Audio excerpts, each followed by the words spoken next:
जी penile जी, मैं आपको ये कहना चाहती हूँ कि आप जो आइडेंटिफिकेशन की बात कर रही है वो आइडेंटिफिकेशन अक्रॉस द स्टेट है।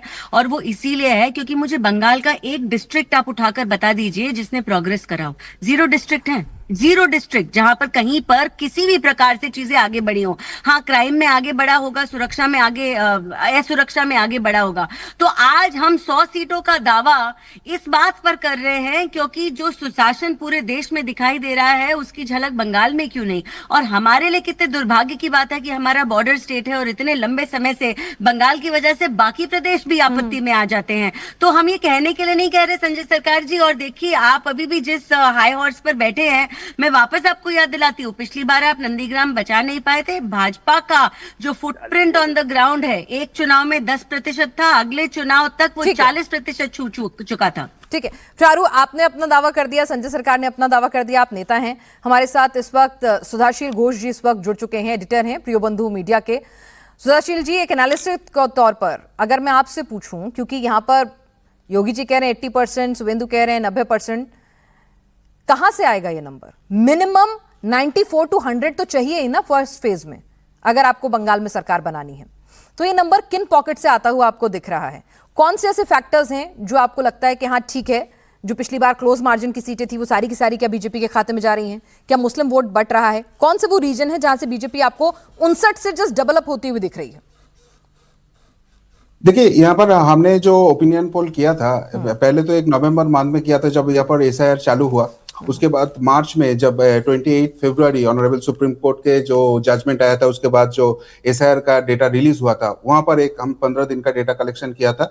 और उसके बाद फाइनल जब कैंडिडेट डिक्लेयर हुआ 11 अप्रैल टू 18 अप्रैल, ये 7 डेज का हमने डेटा फ्रेम लिया और वहां पर डेटा कलेक्ट किया।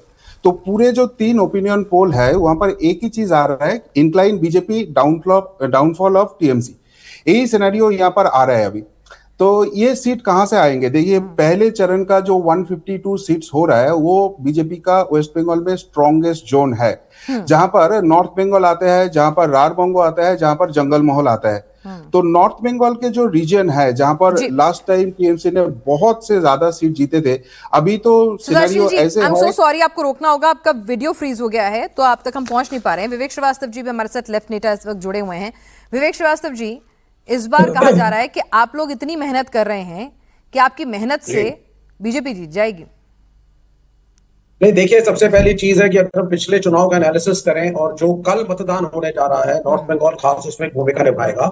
इसको कहा रहा है सर, ट्रेडिशनल बीजेपी वोटर्स हैं, हिंदुओं की संख्या ज्यादा है, और ये अज्यूम किया जा रहा है इस बार पिछली बार की तरह कि majority of the people will be voting for the BJP. ये होने वाला नहीं है। आप एंटी इनकम्बेंसी की बात तृणमूल कांग्रेस के खिलाफ जरूर करिए, लेकिन परफॉर्मेंस ऑफ द बीजेपी विधायक वो भी बहुत ज्यादा कोई पॉजिटिव नहीं रहा है। उसके अलावा जिस तरीके से सेंट्रल गवर्नमेंट का परफॉर्मेंस रहा है अभी, चाहे वो सिलेंडर क्राइसिस हो और चाहे वो failure of the foreign policy हो, जनता सब देख रही है। तो I feel number of seats जो बीजेपी की है नॉर्थ बंगाल से, they are going to come crashing down. What I feel, सिर्फ ये कह लेने से कि ये हिंदू बाहुल्य क्षेत्र है तो जाएगा ही जाएगा बीजेपी को, ऐसा नहीं है। लेफ्ट मेहनत कर रही है वहां पे, और हालांकि कांग्रेस साथ नहीं है, ये लोग भी मेहनत कर रहे हैं। और इकोनॉमिक इश्यूज, डेवलपमेंट इश्यूज और बेरोजगारी जो है वो मेन मुद्दा हमने बनाया है। और हमारी ये विवेक कोशिश है कि श्रीवास्तव कहीं जी, ना यही तो मैं कह रही हूँ कि आप लोग मेहनत कर कहीं रहे हैं, कांग्रेस भी मेहनत कर रही है। मुर्शिदाबाद, मालदा, जो पूरा का पूरा जो रीजन है उसके अंदर जो मेहनत है, जी, आपकी मेहनत आपके लिए रंग लाए या ना लाए, लेकिन जी, कम से कम 15 से 20 ऐसी सीटें हैं, अगर आपने ज्यादा मेहनत कर ली तो टीएमसी जरूर हार जी, जाएगी। क्योंकि वो जो हार और जीत का जो मार्जिन था कैंडिडेट जी, में, और आप लोगों जी, का जो वोट था, अगर उसको जी, कंसोलिडेट किया जाए तो ममता दीदी जी। के लिए टेंशन का मामला बन सकता है।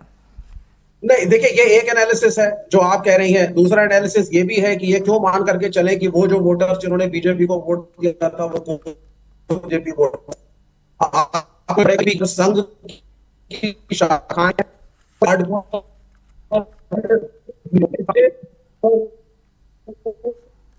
एक टू वोट है जिन्होंने कम्युनल एक डिवाइड जो उन्होंने क्रिएट किया था उसके अंदर आकर के इनको पिछली बार समर्थन दिया, इस बार नहीं करेगा।